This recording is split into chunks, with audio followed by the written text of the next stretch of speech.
안녕하세요. 이진호 목사의 건강한 작은 교회 이야기. 오늘은 건강한 작은 교회들이 어떻게 연합해야 되는가, 또 어떻게 함께 해야 되는가에 대해서 이야기하도록 하겠습니다. 제목을 더불어 함께하는 건강한 작은 교회의 꿈이라고 했습니다. 우리 이 꿈을 함께 꾸어보면 좋을 것 같습니다. 여러분, 우리 요즘 한국교회 어떻게 보십니까? 사실 세상으로부터도 이런저런 많은 지적도 받고 욕도 먹고 하는 그런 불편하고 좀 부담스러운 그런 상황에 있습니다. 왜 이렇게 됐습니까? 저는 두 가지 이유가 있다고 생각합니다. 첫째는 신학적 타락입니다. 우리 한국교회 안에 각종 신학적인 부분에 있어서 타락이 아주 심각한 상태로 지금 만연해 있다 생각합니다. 신사도주의, 세대주의적 종말론, 이스라엘 회복운동, 사제주의, 이런 것들이 우리 교회 안에 가득합니다. 특별히 사제주의는 우리 종교개혁 때 중세 카톨릭의 부패, 또 사제들만이 성직자라고 하는 그런 것에서 우리가 만인 제사장으로 벗어나서 건강한 교회, 개혁적 교회를 만들어 온 것인데, 이제 종교개혁 500주년을 앞두고 사제주의가 우리 대한민국에 가득하다는 것은 참으로 안타까운 일이라 하지 않을 수가 없겠습니다. 기복주의, 복받는 것, 소위 돈 많이 벌고 물질적으로 풍요롭고 또 건강하고 자녀 잘 되고 이런 것들이 신앙의 기준이 되는 이런 안타까운 상황도 벌어졌습니다. 개교의 이기주의는 어떻습니까? 교회별로 개교회가 성장하면 그만이다 라고 하는 이기심이 아주 팽배했습니다. 이원론은 무엇입니까? 세상과 교회를 나누는 것입니다. 그래서 교회 안에서 행하는 것들은 거룩한 일이고 세상에서 하는 일들은 세속적인 일이다, 이렇게 생각하는 잘못된 생각들이 가득합니다. 우리 성경은 세상에서 있는 모든 직업들이 소중한 일이고, 그리고 신자들은 성직으로서 그 일들을 감당한다고 우리에게 가르쳐주고 있습니다. 세상과는 이렇게 이원론적으로 선을 긋고 정작 교회 안에는 세속주의가 가득해 들어왔습니다. 그래서 교회 안에 돈이, 권력이, 명예가 그렇게 직분을 사고 팔기도 하고, 또 하나님의 말씀을 왜곡시키기도 하는 그런 혼합주의가 가득하게 들어왔습니다. 신비적 성령주의 운동들, 또 극단적 종말론들, 이런 것들이 교회 안에 가득해서 교회를 하나님의 온전한 말씀으로부터 부패하게 하고 타락시키고 있습니다. 바로 이런 신학적 타락에서 두 번째로 윤리적 타락, 도덕적 타락이 교회 안에 만연하게 되었습니다. 교회 안에 목회자를 세습하고, 참으로 안타까운 일입니다. 교회를 세습한다는 것은 교회가 하나님의 교회가 아니라 특정인의 누군가의 교회로 사유화되었다는 것입니다. 이런 잘못된 일들이 버젓이 우리 안에 승인되고 용인되고 있는 그런 안타까운 일들이 있습니다. 재정을 유용합니다. 목사가, 장로가, 또 어떤 직분자가 재정을 유용하고 또 그것을 마음대로 사용해도 뭐 그럴 수 있지 라고 하는 그런 마음들이 우리 안에 가득합니다. 성범죄가 있습니다. 심지어는 목회자들이 성범죄의 주체가 되어서 그런 일들을 징계되지 않고 치리되지 않는 그런 안타까운 일로 세상으로부터 조롱받는 일도 벌어지고 있습니다. 걸핏하면 사회법으로 우리는 고소 고발이 남발되고 있습니다. 왜 그렇습니까? 노예와 총회 안에서 당연히 자정되어지고 징계되어져야 될 것들이 자정되지 않으니까 사회법에 호소하는 일들이 너무나 많아졌습니다. 목사가 박사학위를 받으면서 대필했다, 혹은 표절했다, 이런 이야기도 버젓이 나옵니다. 목사면 목사지 박사가 왜 그렇게 중요하게 됐습니까? 물론 공부를 많이 하고 더 많은 것들을 알려고 하는 것 필요합니다. 그러나 이것을 명예로 생각하고 심지어는 대필하고 표절하고 하는 일까지 버젓이 일어난다면 한국교회가 어디로 가겠습니까? 교회마다 보수나 진보, 좌파나 우파, 정치적 이념이 대단히 극심해졌습니다. 자신들이 지지하는 정당의 후보, 또 정당을 예배 시간에 공공연하게 이렇게 세워서 인사를 시킵니다. 심지어는 기독교 정당이라는 것까지 만들고 하는 어리석은 일도 벌어지고 있습니다. 신학적인 타락, 그리고 도덕 윤리적 타락, 어디서부터 시작된 것입니까? 교회 성장주의에서 시작됐습니다. 신학적으로 타락해도, 혹은 윤리적으로 타락해도 교회만 성장시키면 된다, 교회를 성장시키는 것이 곧 복받는 것이고 그것이 하나님께서 교회를 사용하시는 것이다, 이런 잘못된 생각들이 그런 부패한 것들을, 그런 부패한 교리를 우리가 승인하고 용인하여서 하나님의 거룩한 교회를 망가뜨리는, 우리 스스로 조롱거리를 만드는 이런 어리석은 일들이 벌어졌습니다. 그 사이 한국교회는 어떻게 됐습니까? 여러분, 1995년에서 2005년까지 통계청에서 조사한 종교 인구가 있습니다. 그 10년 사이에 불교는 약 1000만 명 가까이에서 1000만 30명 가까이에서 1000만 70명 정도로 약간 증가했습니다. 가톨릭도 증가했습니다. 가톨릭은 대단히 많이 증가했죠. 29만 명 정도에서 51만 명이라는 거의 2배 가까이 증가했습니다. 유일하게 기독교, 우리 개신교만이 숫자가 오히려 줄었습니다. 870만 이 정도에서 860만까지. 그래서 약 14만 4천 명이 사라졌습니다. 농담처럼 우리가 얘기합니다. 혹시 휴가된 거 아닌가? 여러분, 그렇지 않지요? 안타까운 것은 다른 종교가 성장할 때 우리 기독교가 정체 내지는 쇠퇴했다는 것입니다. 이것은 굉장히 충격적인 일입니다. 복음이 전래된 이후에 한국교회는 정말 급성장했습니다. 그 안에 하나님의 은혜가 있었고 하나님의 이끄심이 있었습니다. 그런데 교회가 숫자가 줄고 있다. 이것은 단지 숫자가 주는 문제가 아닙니다. 한국 교회에 대한 신뢰가 떨어지고 있고, 그리고 하나님의 말씀에 대한 역량이 떨어지고 있다는 것입니다. 지금 2015년도 아마 올해 통계청 조사가 또 발표될 것입니다. 대체적으로 650만 정도로 봅니다. 650만, 또 다가 아닙니다. 신천지나 하나님의 교회나 이런 이단 사이비까지도 다 기독교라고 기록하고 있습니다.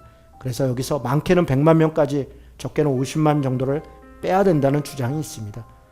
한 600만, 650만, 이게 우리 기독교의 현재의 모습입니다. 90년대만 해도 우리가 교회에 대해서 이렇게 이야기했습니다. 5만 교회, 10만 목회자, 그리고 1000만 명의 성도가 있다 이야기했습니다. 그런데 1000만 명에서 650만, 거의 반틈이 났죠. 많게 얘기할 때는 우리가 1200, 1300만도 이야기했습니다. 그런데 반틈이 났습니다. 더 심각한 것은 신자만 주는 게 아니라 이 사이에 젊은 층들을 보면 더 당황스럽습니다. 10대와 30대 그 사이에 무려 100만 명이 빠졌습니다. 지방이 말도 안 되게 신자들이 줄어갈 때 우리 대한민국을 이끌고 있는 수도권 강남 3구는 오히려 증가했습니다. 여러분, 이게 자랑스럽습니까? 우리 대한민국의 상황을 한번 보십시오. 부패하고 타락하고 비민주적인 일들이 만연하고 있습니다. 그런데 국가를 이끌고 있는 사람들은 오히려 기독교가 많아졌는데, 가난하고 소외된 또 청년들은 기독교에 대해서 반감이 더 늘어가고 있다라고 하는 것입니다. 교회의 미래가 없다는 것입니다. 2011년도 한국 종교 현황 보고서라는 게 있습니다. 문화체육관광부에 종무과라는 곳이 있고 그것에서 종교를 관장합니다. 아까 제가 뭐라고 말씀드렸습니까? 90년대만 해도 10만 목회자, 5만 교회, 그리고 1000만 혹은 1200만 성도, 이렇게 이야기했습니다. 성도는 반이 됐는데 교회와 목사 수는 어떻게 됐습니까? 5만 8천 개였던 교회가 7만 7,900개로 집계되었습니다. 목사는 14만 4천 명으로 늘어났습니다. 그런데 이 숫자도 180개 정도 등록되어 있는 교단의 숫자일 뿐입니다. 실제적으로 교회 수는 더 많고요. 그리고 목사 수는 약 30만 명이 되었다라고 추정합니다. 여러분, 10만 목회자였는데 30만이 됐습니다. 교회 수는 거의 8만 교회에 육박했습니다. 이 숫자가 많아진 게 결코 좋은 게 아닙니다. 신자는 절반이 되었다고 말씀드렸습니다. 우리 안에 너무 과도한 경쟁들이 지금 치열하게 일어나고 있다는 것입니다. 성당과 신부, 이런 가톨릭은 오히려 숫자들이 굉장히 적은 것을 여러분 볼 수 있습니다. 불교도 마찬가지입니다. 불교의 정울과 스님들도 우리 기독교에 비하면 너무나 적습니다. 그들이 숫자가 적어서가 아니라 정말 꼭 필요한 만큼씩만 그렇게 배출하고 질적으로 잘 관리되고 있다는 이야기입니다. 여러분, 이걸 좀 심각하게 우리가 받아들였으면 좋겠습니다. 이렇게 교회가 난립하고 목회자가 난립하고 신자는 줄어드는 사이에 한국교회의 사회적 신뢰도는 완전히 바닥으로 내려앉았습니다. 기독교에 대한 신뢰도 19.4%만이 신뢰한다 이야기했습니다. 기독교인들을 빼면 불과 8.6%만이 기독교를 신뢰한다, 그렇게 답했습니다. 10명에서 1명도 기독교를 신뢰한다고 답변을 안 했다는 것입니다. 여러분, 우리는 이렇게 생각할 수 있습니다. 아마 세상 사람들이 우리 교회가 얼마나 좋은 일을 많이 하는지 몰라서 그렇게 답변했을 수 있다 생각할 수 있겠습니다. 아니요. 기독교 윤리 실천 운동에서 조사하면서 사회 봉사 활동에 대한 인식도 조사했습니다. 사회 봉사 활동을 가장 많이 하는 종교가 어디냐? 여러분, 기독교가, 개신교가 당연히 1등입니다. 실제로도 1등이고 인식으로도 1등입니다. 가장 도움이 되는 봉사 활동을 하는 곳도 당연히 기독교입니다. 심지어는 사회 통합 및 발전에 어디가 가장 많이 기여하는가? 그것도 기독교입니다. 그런데 왜 기독교에 대한 신뢰는 낮을까요? 여러분, 개신교 신뢰도 제고를 위한 사회적 활동 조사하면서 뭘 많이 했으면 좋겠는가? 기독교가 우리 한국 사회에서 어떤 일을 많이 했으면 좋겠는가? 1위가 윤리와 도덕 실천 운동을 해달라는 것입니다. 여러분, 이 말은 세상이 부패했으니까 교회가 역할을 해달라는 의미가 아닙니다. 교회부터 윤리적이고 도덕적으로 회복돼야 된다라고 하는 요구입니다. 사회봉사활동, 사회통합을 위해서 많이 일하지만 정작 교회가 내부로부터 부패하고 있다는 것입니다. 바로 이 부분에 대한 세상 사람들의 지적 그리고 또 요구가 있는 것입니다. 저는 이것을 심각하게 봐야 된다고 봅니다. 특별히 목사에 대한 신뢰도가 굉장히 떨어졌습니다. 2009년도 시사저널이 직업에 대한 신뢰도를 조사했습니다. 1위는 소방관입니다. 그런데 각 종교, 신부, 스님, 목사를 조사했는데요. 스님이 11위, 19위, 신부가 11위였습니다. 목사는요 25위입니다. 참으로 암울하지 않을 수가 없습니다. 목사에 대한 신뢰도가 거의 바닥을 가고 있다는 것, 우리 스스로 정말 깊이 반성해야 되겠습니다. 왜 이런 일이 벌어졌습니까? 목사의 부패, 신학적 타락, 아까도 말씀드린 것처럼 대형교회의 성장주의는 재정비리, 연합기관장들의 금권선거, 담임목사직 세습, 목회자의 성범죄, 박사학위 논문 표절, 정치적 편향성 표출, 이런 것들로 인해서 한국 교회의 신뢰도는 계속 추락하고 바닥으로 내려앉고 있습니다. 여러분, 대형교회만 이루면 답니까? 그러면 모든 것이 용서됩니까? 대형교회가 출몰하기 시작하면서부터 생긴 여러 가지 문제들이 있습니다. 첫 번째는 대형교회 만들어지면서 공교회성이 무너지는 것입니다. 무슨 얘기입니까? 여러분, 노회와 총회가 얼마나 중요합니까? 교리의 순결함을 지켜야 되고 도덕적 윤리적인 부분에 있어서 정말 중심의 재판관 역할을 해줘야 되는 것 아닙니까? 그런데 한 교회가 엄청나게 커지면서 그 교회 목사와 그 교회가 노회보다, 심지어는 총회보다 더 많은 힘을 갖게 되었습니다. 그래서 징계가 안 되는 겁니다. 아무리 나쁜 짓을 해도, 심지어는 하나님의 말씀을, 교리를 이단 사이비 같이 그렇게 변개시켜도 징계할 수 없는 이런 엄청난 문제가 생겨서 공교회성을 무너뜨린 것입니다. 이것에 반해서 소위 스타 목사들이 90년대 이후 등장했습니다. 제자 훈련을 해야 된다. 성도들을, 평신도들을 깨워서 한 사람 한 사람을 소중히 여겨야 된다.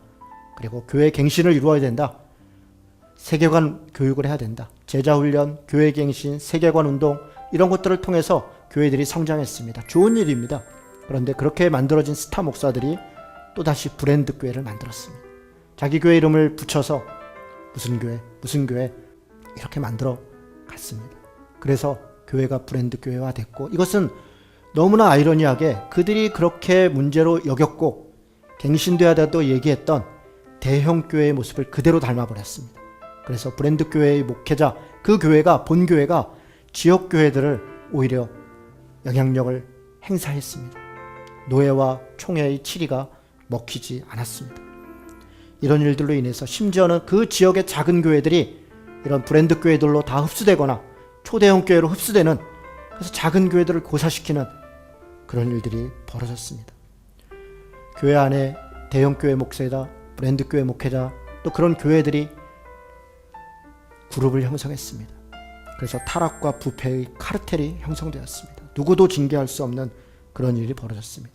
그랬더니 개 교회별로 목회자 중심이 아니라 신자 중심으로 우리 교회들이 개편되어지고 정말 공동체가 이루어져야 됨에도 불구하고 오히려 개 신자적인 교회 중심성은 약화되고 말았습니다. 사제주의가 득세하였다는 말씀입니다. 그 결과 어떻게 되었습니까? 교인들이 교회 안에서 목회자로 하여금, 또 혹은 교회로 하여금 교회 부패 때문에 상처를 받습니다. 아픔을 겪습니다. 그래서 그들이 교회를 탈출하는, 방황하는 그런 일들이 벌어졌습니다. 그것을 가나안 성도 현상이라고 합니다. 가나안 성도 거꾸로 하면 안 나가이죠. 예수를 믿습니다. 하나님을 믿습니다. 그럼에도 불구하고 나갈 교회가 없다 방황하고 다니는 사람들이 정말 많습니다. 더 심각한 것은 교회 안에 있는 익명의 그리스도인들입니다. 교회를 다닙니다. 그러나 공동체에 아무런 책임도 또 지체들에 대한 책임도 갖지 않는 그냥 익명으로서 그냥 그렇게 지내는 사람들입니다. 여러분, 이렇게 지내는 사람들을 어떻게 우리가 그리스도인을 할 수 있겠습니까? 한 교회를 이루고 한 공동체가 되고 함께 아파가고 함께 교회를 이루어 가야 되는데 가난한 성도가 되고 익명의 그리스도인이 되고 교회의 대형화가 만들어낸 이런 괴물 같은 현상들을 우리가 계속 바라봐야겠습니까? 교회 중심의 삶은 일상의 제자도를 망가뜨렸습니다. 교회를 계속 성장시켜야 된다. 그래서 교회로 사람들 계속 오게 했습니다. 교회를 중심으로 일하게 했습니다. 그래서 어떻게 됐습니까? 각자 삶의 자리에서 주님의 제자로 살아가는 삶의 모습은 어느 순간 잃어버렸습니다. 오로지 교회 중심, 교회에서 내가 무엇이다, 어떤 자다, 무엇을 행한다, 그것이 삶의 목표가 되었습니다. 그러나 자기 삶의 직업의 자리에서 좋은 그리스도인으로, 선한 그리스도인으로, 정의로운 그리스도인으로 하나님 나라를 위해 살아가는 것을 어느 순간 우리는 잃어버리고 만 것입니다. 바로 이런 것들, 공동체성을 깨트리고 공교회성을 깨트리고 일상의 제도들을 깨트린 것은 결과적으로 교회의 공공성을 위협하고 말았습니다. 교회가 단지 사적인 모임이 되었다는 얘기입니다. 윌리엄 템플이라고 하는 성공의 대주교께서 하신 말씀 중에 교회는 회비를 내어 회원들만을 위해 일하지 않는 유일한 조직이다. 그렇습니다. 세상의 모든 조직은 자기 회원들을 위해서 일합니다. 그러나 교회는 교인들만을 위해서 일하는 것이 아니라 지역사회를 위해 또 세계를 위해 하나님 나라를 위해 일해야 되는 곳입니다. 그런데 그런 공공성이 어느 순간 사라졌다는 것입니다. 대형 건물을 유지하고 막대한 비용들을 지출하고 이런 것들 때문에 돈과 권력을 가진 사람들이 교회의 중심이 되고 말았습니다. 가난한 사람들을 돕고 있지만 결국 가난한 사람들을 위한 제도를 만드는 것에는 소홀했습니다. 왜 그렇습니까? 가난한 사람들을 압제하고 그들을 착취하는 사람들이 교회 안에서 장로가 되고 집사가 되고 교회 안에 권력을 가지게 되었습니다. 그들에게 적선을 할 수 있지만 그런 제도를 막는 일에는 나서지 않는 것입니다. 만몬과 불의가 교회에 가득했습니다. 교회가 공적으로 감당해야 될 그런 공공적 사역들을 우리는 어느 순간 외면해 버렸습니다. 대형교회들이 많아지고 있을 때 대형교회들을 중심으로 교회의 생태계가 형성되었습니다. 신학교는 대형교회 목회자들을 초청해 설교와 강의를 듣습니다. 그리고 신학교수들은 대형교회가 가능하도록 또 그것들을 칭송하는 그런 이론들을 만들어냅니다. 심지어는 교회 안에 교회 성장학이라고 하는 신학교 안에 이런 학문까지도 만들어질 정도로 신학교가 타락해버렸습니다. 많은 신학생들은 그 설교를 듣고 그런 수업을 들으면서 나도 저런 대형교회 목사가 돼야지, 그것이 목회적 비전이 되었고 꿈이 되었습니다. 좋은 공동체를 만들고 사람에게 복음을 증거하고 함께 하나님 나라를 만들어가는 이런 것들이 비전이 아니라 교회의 숫자를 몇 명 갖는다, 이것이 어느 순간 우리의 꿈이 되었습니다. 통탄하지 않을 수 없습니다. 출판사는 대형교회들로부터 돈을 받고 대형교회 목사들의 설교집을 만들고 그것들을 강화시키는 책들을 만들어냈습니다. 노예와 총회는 대형교회 목사들이 요직을 장악하고 대형교회 중심의 행사를 진행하고, 그래서 대형교회 목사가 설교자로 나서지 않으면, 그 대형교회 신조들을 동원하지 않으면 도저히 할 수 없는 그런 연합행사들, 그것이 교회와 노예 총회의 주 행사가 되고 말았습니다. 기독교 언론들은 어떻습니까? 대형교회로부터 돈을 받고 그들을 미화하는 기사를 쓰고 그것들과 관련된 행사를 보도하고 그리고 거기로부터 사람을 공급받고 그런 악순환이 벌어졌습니다. 기독교 단체들조차도 대형교회에 의존하고 대형교회를 위해 일하는, 대형교회를 정점으로 많은 곳들이 생태계를 이루고 그것을 강화시키는, 그래서 더 부패를 타락시키고 더 교리를 타락시키는 그런 일들이 버젓이 일어나고 있습니다. 이런 것들은 그대로 방치되지 않았습니다. 하나님께서 일하시기 때문에 그렇습니다. 하나님께서는 하나님의 교회가 온전해지기를 바랍니다. 하나님의 교회가 회복되기를 원하십니다. 그래서 하나님께서 새로운 일들을 시작하십니다. 건강한 작은 교회들을 세우는 것입니다. 여러분, 선교적 교회, 또 가정교회 운동, 이머징 처치, 아마 여러분들 많이 들어봤을 것입니다. 하나님께서 교회가 부패하고 타락할 때마다 자유교회 운동, 이런 가정교회 운동, 또 이머징 처치 운동, 이런 걸 통해서 무엇을 하시고자 하는 것입니까? 교회의 건강성을, 공동체성을 회복시키고자 하는 것입니다. 그것은 결국은 이름은 여러 가지이지만 건강한 작은 교회로 그 방향을 향하고 있습니다. 많은 곳들이 그 일들을 수고했습니다. 개혁교회 네트워크, 지금은 건강한 작은 교회 연합이라는 이름으로 만들어졌습니다. 그런 곳에서 일했고, 교회 2.0 목회자 운동, CBS의 작은 교회 살리기 캠페인, IVF의 일생생활 사용 연구소, 목회 멘토링 연구원, 청어람 아카데미, 기독연구원 니에미아, 이런 곳들이 건강한 교회에 대한, 또 건강한 작은 교회에 대한 그런 인식들을 확산시키고 있고, 많은 사람들이 그것에 공감하면서 이제는 달라져야 된다, 변화해야 된다, 그렇게 인식하고 있습니다. 건강한 작은 교회들이 우후죽순 만들어집니다. 하나님께서 하시는 일들입니다. 전국에 그런 교회들이 있습니다. 그런 목회자들이 있습니다. 새로운 샘물을 만들어야 된다, 그런 인식들이 확산되고 있습니다. 어떤 특정인이나 특정 교회의 교리나 방법론이 탁월해서 그것을 따라가야 된다, 그런 운동이 아닙니다. 하나님을 믿고 성경의 가르침을 따르고 성령의 역사를 의지해서 더불어 함께 그런 가치를 공유하고 건강한 작은 교회들이 함께 모여서 그렇게 만들어지는 그런 새로운 교회 운동들이 이제 필요한 시대가 되었습니다. 이것은 교단과 교파를 없애자는 이야기가 아닙니다. 교단과 교파는 소중한 것입니다. 그러나 교단과 교파를 넘어서 우리는 건강한 작은 교회의 가치를 가지고 함께 연합하고 함께 만들어갈 필요가 있습니다. 건강한 작은 교회 연합을 통해서 새로운 신학교, 건강한 작은 교회 가치, 바른 교회 가치를 지향하는 신학교들을, 그런 교수님들을 지원해야 합니다. 그런 출판사를 지원합니다. 그런 언론사를 지원합니다. 그런 기독교 단체를 지원합니다. 그렇게 노예와 총회가 변화될 수 있도록 우리가 역할을 해야 됩니다. 그냥 넋놓고 있어서는 안 되겠습니다. 하나님의 교회가 더 이상 그 거룩함을 훼손당하는 것을 우리가 당연시 여겨서는 안 되겠습니다. 저는 건강한 작은 교회로 우리 한국교회가 재편돼야 되고 방향을 바꾸어야 된다고 생각합니다. 여러분, 이렇게 이야기할 때 한 가지 의문이 듭니다. 그렇죠. 우리 이미 80%, 90% 이상은 200명, 300명 이하 되는 작은 교회들입니다. 그런데 왜 건강한 작은 교회를 이야기하는 것입니까? 여러분, 이 많은 교회들이 열등감에 빠져 있다는 것이 참으로 안타깝습니다. 그 자체로 소중하고 그 자체로 의미 있는 교회들이 단지 크지 못해서 큰 교회가 되지 못하는 그 열등감에 빠져서 나도 큰 교회가 되겠다라고 그런 마음으로 복잡한 교리를 도입하고 복잡한 프로그램을 도입하고 복잡한 마음들, 복잡한 욕망들을 그렇게 가지고 들어왔습니다. 여러분, 우리는 작은 그 자체가 자부심이 있는, 정말 성도 한 사람 한 사람이 귀한 작은 공동체이지만 그곳에 복음이 있고 사랑이 있고 하나님 나라에 대한 열망이 있는 그런 교회들로 우리의 인식을 전환할 필요가 있습니다. 그것을 위해서 서로 격려하고 위로하고 함께 연대하고 함께 마음을 모아갈 그런 새 수를 담을 새 부대가 저는 필요하다고 생각합니다. 여러분, 좀 다른 얘기를 해보겠습니다. 한때 사회에서, 지금도 그렇습니다, 대형마트가 큰 문제가 되었습니다. 여러분, 대형마트들이 그 자체로도 사실은 전통시장을 무너뜨리고 동네의 작은 가게들, 구멍가게들을 무너뜨렸는데, 심지어는 이들이 동네마다 골목마다 SSM이라고 하는 슈퍼마켓을 만들었습니다. 대형교회 브랜드 가게들을 만들었습니다. 그 결과 어떻게 됐습니까? 작은 동네 가게들이 20년, 30년 동네 사람들과 같이 호흡하던 가게들이 다 무너져 내렸습니다.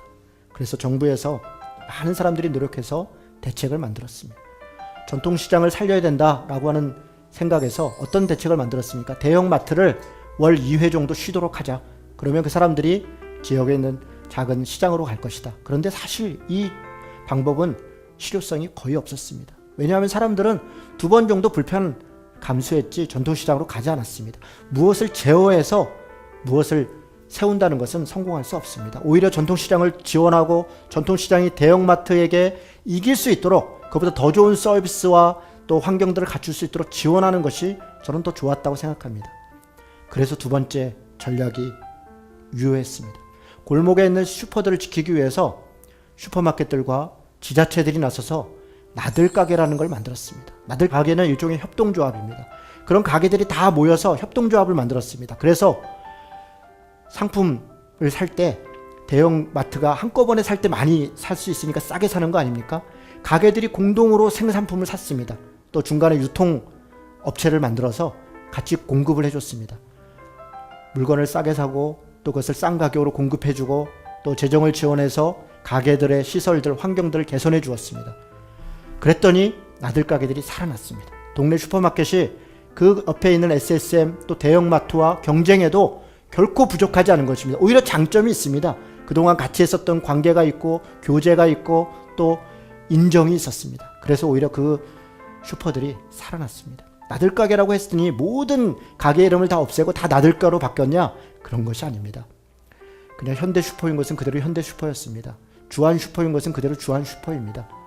다 그렇게 마포 슈퍼, 무슨 꿈도리 슈퍼, 다 자기의 이름들이 그대로 있었습니다. 단지 거기에 공동 브랜드로 나들가게라는 것을 기록하고 함께 협동조합을 구성한 것입니다. 같은 힘으로 같은 마음을 모아서 그렇게 어려움들을 이겨낸 것입니다. 저는 이 방법이 좋겠다. 대형 교회가 부패했기 때문에 그것을 해체해야 된다. 또 그것을 뭔가 대체해야 된다. 아마 성공할 수 없을 것입니다. 대형 교회들도 변화해야 됩니다. 그러나 그들도 몸집이 크기 때문에 변화해야 되는 건 알지만 어떻게 변할 줄 모릅니다. 우리는 오히려 새로운 샘물을 만들어야 된다. 그것을 통해서 대형 교회도 변화할 수 있도록 돕고 한국 교회도 새롭게 할 수 있는 방법이 무엇일까? 저는 이 건강한 작은 교회들이 네트워크해서 협동조합을 만들었으면 좋겠습니다. 그래서 건강한 작은 교회라는 공동 브랜드를 만들고 그들이 함께 서로 윈윈할 수 있는 방향으로 나아가는 것입니다. 협동조합은 생각보다 어렵지 않습니다. 5인 이상, 목회자 5인이나 혹은 교회 5곳 이상이 모이면 우리는 건강한 작은 교회라는 협동조합을 만들 수 있습니다. 협동조합이 사단법인보다 무엇이 더 좋습니까? 더 민주적이기 때문에 그렇습니다. 사단법인은 이사장, 이사회가 또 독점하는 구조, 마치 담임 목사와 당회가 독점하는 것처럼 그런 구조 만들어줄 수 있습니다. 그런데 협동조합은 그렇지 않습니다. 돈을 적게 내는 곳이어도 사람이 적은 곳이어도 한 교회가 한 표입니다. 한 목사가 한 표입니다.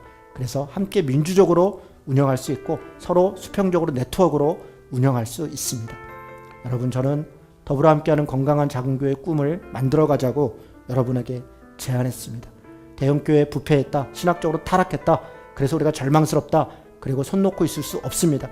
우리는 의지적으로 작은 교회를 지향하고 더 행복하고 더 바르고 더 건강한, 그래서 공동체를 이루고 일상의 제자도를 이루고 공교회성을 지켜나가고 교회의 공공성을 이루어가는 그런 건강한 작은 교회들이 연합해서 함께 윈윈해 나가는, 그래서 대형교회도 변화할 수 있도록 돕는 오히려 그런 교회를 꿈꿨으면 좋겠습니다. 더불어 함께하는 건강한 작은 교회로 여러분을 초대합니다. 고맙습니다.